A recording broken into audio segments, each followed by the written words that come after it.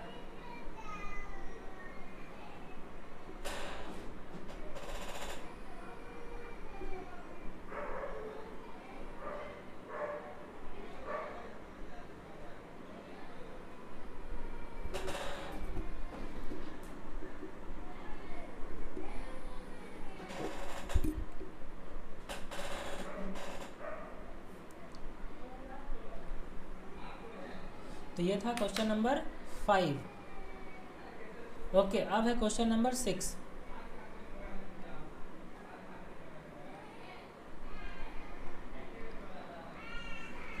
तो question number 6 क्या है,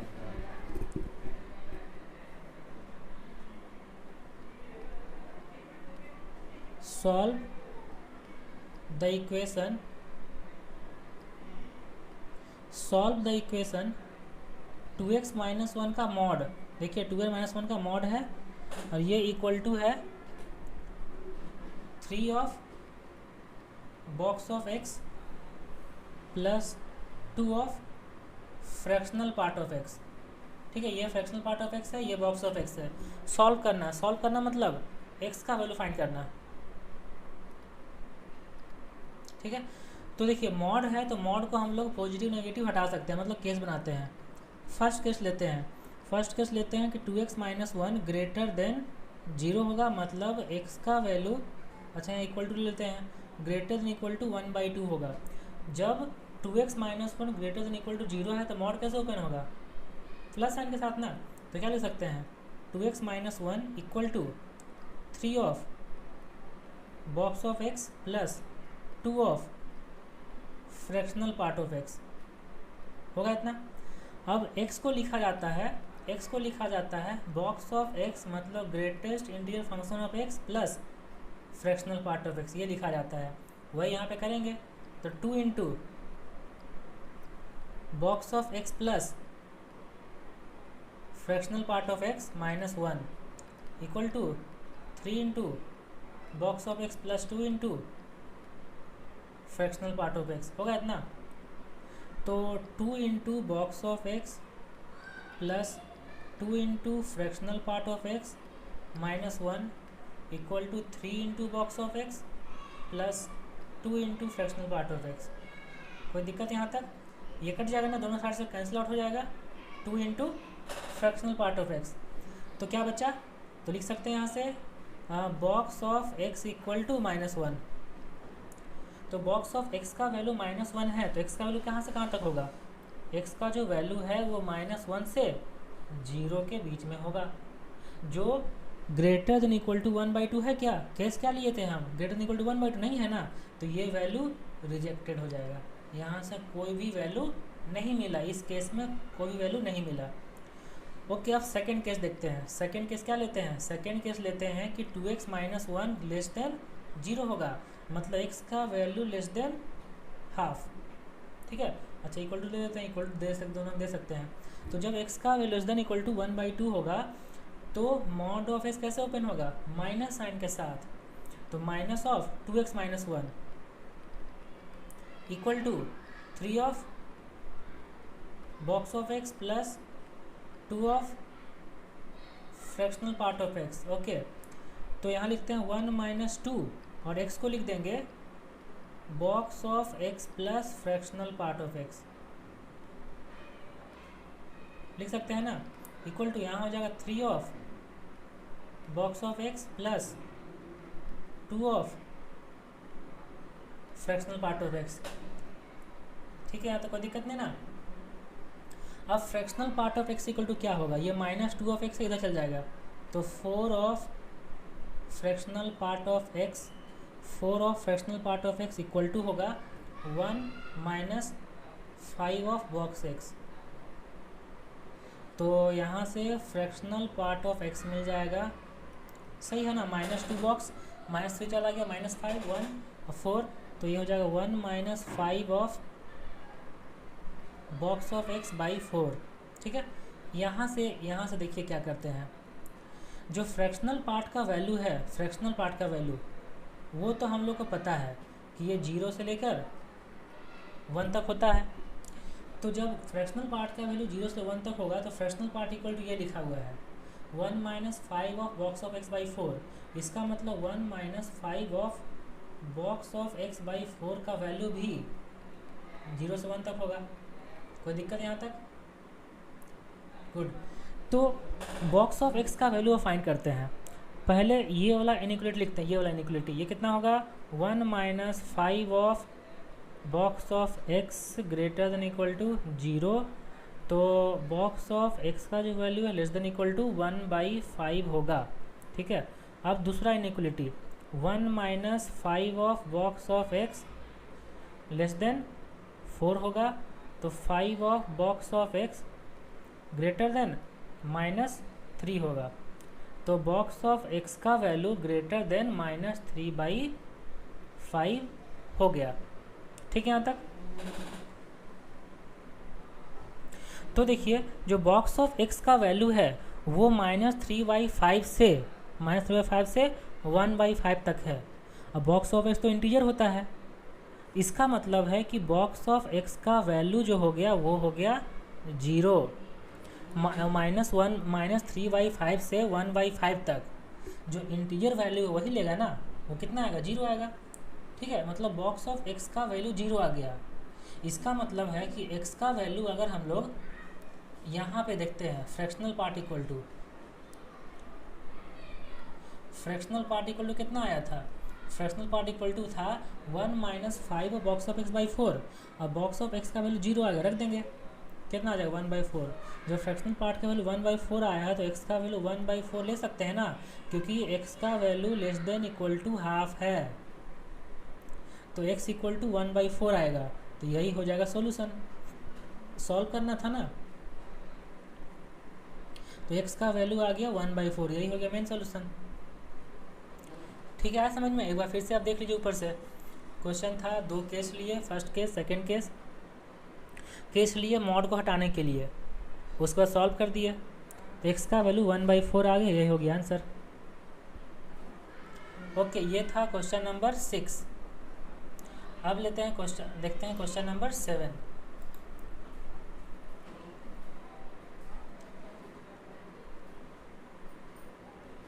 तो क्वेश्चन नंबर 7 है, फाइंड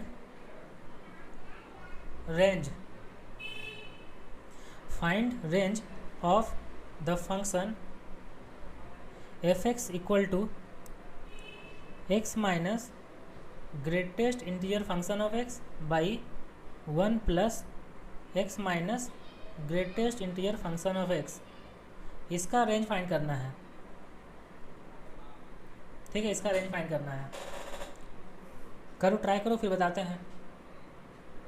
खुद से करोगे बहुत अच्छा लगेगा, और बन जाएगा तो बहुत ही कॉन्फिडेंट आएगा।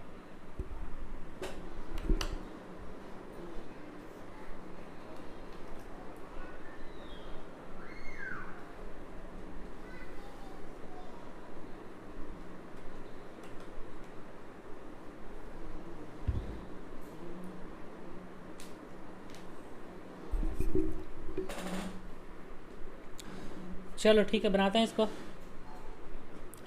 तो इसका रेंज फाइंड करना है, मतलब f(x) का वैल्यू फाइंड करना है। तो f(x) को y लिखते हैं। ओके, ये देखिए, अभी हम पहले डिस्कस किए थे कि x को लिखेंगे box of x plus fractional part of x, लिखेंगे ना। तो x minus box of x कितना होगा, ये होगा फ्रैक्शनल पार्ट ऑफ x। कोई दिक्कत है यहाँ पे? तो x minus box of x के प्लेस पर लिख सकते हैं फ्रैक्शनल पार्ट ऑफ x। तो यहाँ भी होगा फ्रैक्शनल पार्ट ऑफ x, यहाँ भी होगा फ्रैक्शनल पार्ट ऑफ x। अब क्रॉस मल्टीप्लाई करते हैं, x इक्वल टू लिखते हैं, तो ये होगा y into 1 plus fractional part of x equal to fractional part of x होगा। तो यहाँ से y plus y into fractional part of x equal to fractional part of x। तो यहाँ से y equal to fractional part of x minus y into fractional part of x हो जाएगा। तो यहाँ से fractional part of x equal to आ जाएगा y बाई 1 माइनस वाई, आएगा ना। तो जब ये फ्रैक्शनल पार्ट ऑफ x का वैल्यू 0 से 1 तक होता है, इसका मतलब y बाई 1 माइनस वाई का वैल्यू भी तो 0 से 1 तक होगा। कोई दिक्कत? अब दोनों इनइक्वालिटी को सॉल्व करते हैं, तो y बाई 1 माइनस वाई सबसे पहले ग्रेटर देन इक्वल टू 0 होगा। तो यहाँ से नंबर लाइन ड्रॉ करेंगे, 0 होगा, 1 होगा, पॉजिटिव नेगेटिव पॉजिटिव, तो पॉजिटिव चाहिए तो माइनस इन्फिनिटी 0 तक, 1 से इन्फिनिटी, ये मिला। अब सेकंड इनइक्वालिटी देखते हैं। सेकंड इनइक्वालिटी है y by 1 minus y less than 1। Okay, y by 1 minus y minus 1 less than 0। तो y minus 1 plus y by 1 minus y less than 0। 2y minus 1 by 1 minus y less than 0। यहाँ से number line draw करेंगे तो point क्या क्या आ जाएगा, 1/2 और 1 से ग्रेटर रखेंगे तो नेगेटिव पॉजिटिव नेगेटिव चाहिए, नेगेटिव वाला 1 से ग्रेटर हाफ से लेस, और यहाँ था 1 से ग्रेटर 0 से लेस। ठीक है, वह फिर से क्रॉस चेक कर लेते हैं। फ्रैक्शनल पार्ट वैल्यू आ जाएगा y बाई 1 माइनस वाई। ठीक ठीक है। तो अब ये फ्रैक्शनल पार्ट का वैल्यू 0 से 1 तक होता है, तो y/1 - y का वैल्यू भी 0 से 1 तक होगा। तो पहले लेते हैं 0 ग्रेटर देन 0। अच्छा, यहीं पे गड़बड़ हुआ है, इसको थोड़ा सा मिटा देते हैं, ये पूरा लाइन को मिटा देते हैं। ठीक, तो y/1 - y है, जब हम लाइन ड्रॉ करेंगे तो ये 0 होगा, ये 1 होगा, यहाँ नेगेटिव, यहाँ पॉजिटिव, यहाँ पे नेगेटिव। चाहिए पॉजिटिव मतलब 0 से लेकर 1 तक, ऐसे 0 से लेकर 1 तक। अब यहाँ पे चेक करते हैं, यहाँ लेस देन 1 है, 1 इधर आ गया, लेस देन 0 हो गया, तो -1 + y 2y - 1। हाँ सही है, सही है, हाँ ठीक है, सही है। तो ये चाहिए नेगेटिव वाला, अगर 1 से ग्रेटर कोई नंबर लेते हैं नेगेटिव होता है, पॉजिटिव नेगेटिव, चाहे नेगेटिव वाला 1 से ग्रेटर और हाफ से लेस। ठीक है, तो ये दोनों का इंटरसेक्शन अब लेना है। जब दोनों का इंटरसेक्शन लेंगे तो वैल्यू क्या आएगा, वैल्यू आएगा 0 से लेकर 1/2 तक। 0 क्लोज होगा तो 0 से लेकर 1/2 तक, और 1/2 में ओपन होगा और 0 में क्लोज होगा। तो यही इसका हो गया रेंज। ठीक है, यही हो गया रेंज। आया समझ में? तो ये जो क्वेश्चन अभी करवाए हैं ये स्पेशल टाइप्स ऑफ फंक्शन का डोमेन रेंज फाइंड करने का, उस पर कुछ प्रॉपर्टी बेस्ड क्वेश्चन था। तो अगर आपको प्रॉपर्टी पता रहेगा तो आप स्पेशल टाइप्स ऑफ फंक्शन का डोमेन रेंज बना सकते हो। और ये जो बॉक्स फंक्शन है, फ्रैक्शनल पार्ट फंक्शन है, मॉड फंक्शन है, ये सारा का सारा फंक्शन का लेक्चर 2 में सब डिस्कस किए हैं अच्छे से। पूरा डिटेल लेक्चर आपको वहाँ मिल जाएगा, जिसका लिंक नीचे डिस्क्रिप्शन बॉक्स में दिया हुआ है। ठीक है, अगर आप हमारे चैनल पर नए आए हो तो सबसे पहले चैनल को सब्सक्राइब करो, अपने फ्रेंड से शेयर करो, लाइक करो। ठीक है, और बेल आइकन को प्रेस करना ना भूलें। चलो, ये हो गया क्वेश्चन नंबर 7, ये कंप्लीट हो गया। ओके, अब आगे कुछ टाइप्स ऑफ फंक्शन और है जो अभी डिस्कस करेंगे। जैसे एक है homogeneous functions.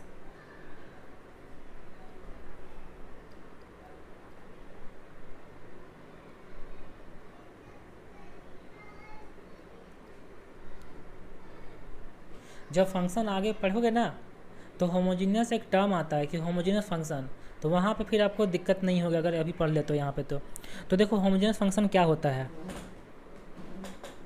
A function is said to be homogeneous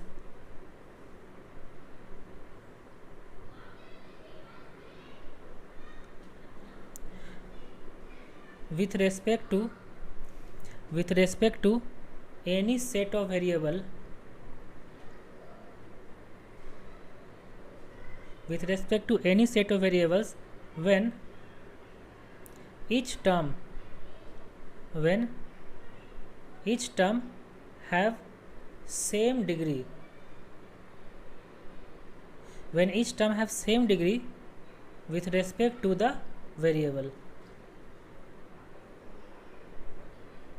ठीक है, मतलब किसी भी सेट ऑफ वेरिएबल में कोई भी फंक्शन होमोजीनियस तभी होगा जब उसका सारा टर्म में सेम डिग्री होगा। ठीक है, अगर मान लो किसी टर्म में 2 वेरिएबल है तो दोनों वेरिएबल को मिला के जो पावर होता है उसी को डिग्री बोलते हैं। जैसे यहाँ पे एग्जांपल लेते हैं, जैसे एग्जांपल में हो गया 5x² + 3y² - xy। यहाँ पे देखिए जो 5x² टर्म है यहाँ पे डिग्री 2 है, जो 3y² है यहाँ भी डिग्री 2 है, xy है वहाँ x का डिग्री 1, y का डिग्री 1, तो डिग्री 2 हो गया ना। तो ये एक होमोजीनियस फंक्शन का एग्जांपल हो गया। तो आया समझ में, ये होमोजीनियस फंक्शन हो गया। ओके, अब एक क्वेश्चन देख लेते हैं होमोजीनियस पे। क्वेश्चन है विच ऑफ द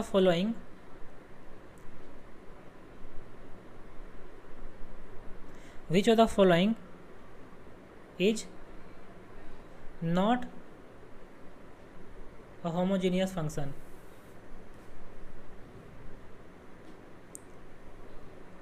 मतलब यहाँ पे 4 क्वेश्चन दे रहे हैं, बताने कौन सा होमोजीनियस नहीं होगा। जैसे फर्स्ट में है x³ + 8x² y + 7y³। B में है y² + x² + 5xy। सी में है xy बाई x² + y²। और डी में है 2x - y + 1 by 2i minus x plus 1। तो बताना कि ये चारों में कौन सा फंक्शन होमोजीनियस नहीं है। देखिए फर्स्ट वाला, जो फर्स्ट वाला है ए में, यहाँ पे हर टर्म का डिग्री 3 है, तो ये होमोजीनियस है। सेकेंड में हर टर्म का डिग्री 2 है, ये होमोजीनियस है। थर्ड में हर टर्म का डिग्री 2 है, ऊपर भी टर्म में डिग्री 2 है, नीचे भी हर टर्म का डिग्री 2 है, तो ये भी होमोजीनियस है। यहाँ पे ऊपर में दोनों टर्म जैसे 2x है और माइनस वाई डिग्री 1 है, लेकिन कांस्टेंट टर्म 1 है ना, इसका डिग्री 0 हो गया, तो ये होमोजीनियस नहीं होगा। तो इस तरीके से होमोजीनियस फंक्शन हम लोग देखते हैं, बहुत ही आसान है होमोजीनियस फंक्शन। ठीक है, ओके। नेक्स्ट है बाउंडेड फंक्शन।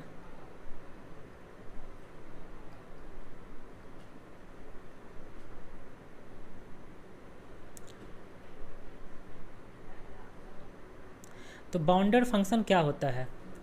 तो बाउंडेड फंक्शन क्या होता है, यहाँ पे लिख देते हैं, अ फंक्शन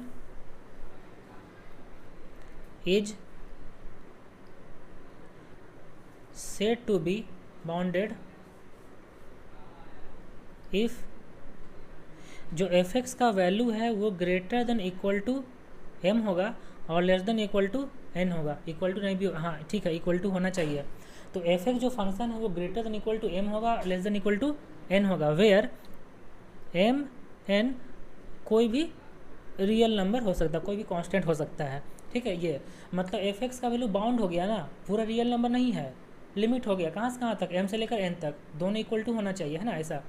तो ये अगर ऐसा फंक्शन होता है कि उसका वैल्यू m से लेकर n तक है, तो उस टाइप के फंक्शन को हम लोग बाउंडेड फंक्शन बोलते हैं। ठीक है, अब इसका एग्जांपल क्या लिख सकते हैं बाउंडेड फंक्शन का? जैसे अगर लेते हैं function f(x) equal to sine x, जो साइन एक्स का वैल्यू है, मतलब f(x) का जो वैल्यू है वो तो -1 से 1 तक आ जाएगा ना, है ना, फिक्स हो गया, बाउंड हो गया, इसका जो रेंज है। इसीलिए ये फंक्शन बाउंडेड फंक्शन बोलते हैं इसको, जिसका रेंज जो है वो रियल नंबर का सबसेट होगा, बाउंड होगा किसी वैल्यू m से लेकर किसी वैल्यू n तक, तो इसको बोलते हैं बाउंडेड फंक्शन। बस इतना ही इसमें है बाउंडेड फंक्शन। इसके बाद एक लास्ट है आज का, implicit and explicit function. Implicit and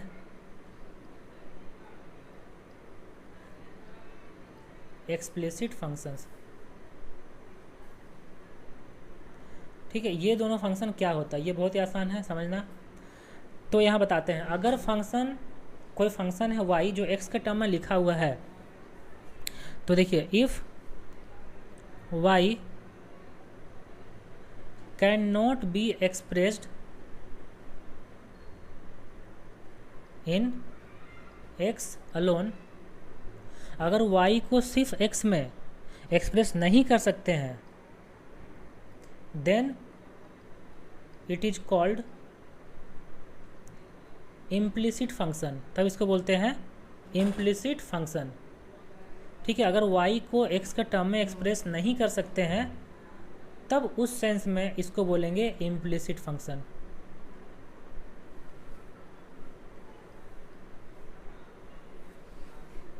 ठीक है, तो इम्प्लिसिट फंक्शन अगर है तो इसका एग्जांपल क्या ले सकते हैं? देखिए इसका एग्जांपल है x to the power y plus y to the power में x, x to the power y plus y to the power में x इक्वल टू, मान लो कि 1 2 या कुछ भी ऐसा लिख देते हैं, 1 लिख देते हैं। ये जो फंक्शन हो गया, यहाँ पे हम लोग y का वैल्यू सिर्फ x में एक्सप्रेस नहीं कर सकते हैं, मतलब y इक्वल टू सिर्फ इन टर्म्स ऑफ x नहीं लिख सकते हैं, तो ये हो गया इम्प्लिसिट फंक्शन। अच्छा, और भी एग्जांपल क्या होगा इम्प्लिसिट फंक्शन का? X y minus sine of x plus y equal to 0। ठीक है, ये हो गया इम्प्लिसिट फंक्शन का एग्जाम्पल। ओके, अब एक्सप्लिसिट फंक्शन क्या होता है? ठीक, इसका अपोजिट, मतलब if y is expressed in x alone, then it is called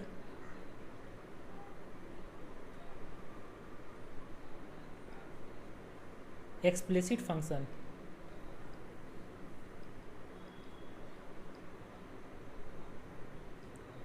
अब जब ये एक्सप्लिसिट फंक्शन हो गया तो इसका एग्जांपल क्या ले सकते हैं? बहुत ही आसानी से एग्जांपल लेना है। जैसे कोई भी एग्जांपल जो हम लोग अभी तक पढ़ते आ रहे हैं, जैसे कि y इक्वल टू या f x equal to sine x, तो y को x में एक्सप्रेस कर दिया, y equal to x square plus 5, ये हो गया। तो ये सब का सब एक्सप्लिसिट फंक्शन हो गया। दूसरा नेक्स्ट है y equal to x square log x by sine x, तो ये हो गया एक्सप्लिसिट फंक्शन। इस तरीके से इम्प्लिसिट फंक्शन और एक्सप्लिसिट फंक्शन का डेफिनेशन हो गया। तो अभी बहुत सारे फंक्शन को डिस्कस किए, implicit function, explicit function, bounded function और होमोजेनियस फंक्शन। ये सारे जो टाइप ऑफ फंक्शन है ये आपको याद रखना, जो आगे काम आएगा। ये सारा जो वर्ड है ये आपको समझ में आना चाहिए। अच्छा हाँ, हम लोग फंक्शन चैप्टर में पढ़े थे ये सारा फंक्शन।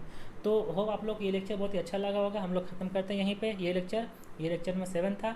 फिर कल मिलते हैं नेक्स्ट लेक्चर लेके, लेक्चर नंबर 8 होगा। तो फंक्शन का भी चलेगा, फंक्शन का पूरा डिटेल से पढ़ाएंगे, पूरा सारा टॉपिक अच्छे से डिस्कशन होगा, बहुत सारे क्वेश्चन प्रैक्टिस होगा, ठीक है। तो अगर आप जेईई मेंस एडवांस देने वाले हो तो आपके लिए बहुत ही हेल्पफुल होने वाला है ये सारे लेक्चर्स। ओके, तो जुड़े रहिए हमारे चैनल से। अगर आप सब्सक्राइब नहीं किए तो सबसे पहले सब्सक्राइब करो और जितना हो सके जितना ज़्यादा से ज़्यादा अपने फ्रेंड लोगों से शेयर करें, ताकि सभी लोगों के पास ये इसका लिंक पहुंच सके, ये लेक्चर सबको मिल सके और सारे लोग इस लॉकडाउन में घर बैठे फ़ायदा उठा सके इस लेक्चर का, ठीक है, और अपना प्रिपरेशन अच्छे से कर सके। चलिए ठीक है, मिलते हैं नेक्स्ट लेक्चर में। Wish you all the best.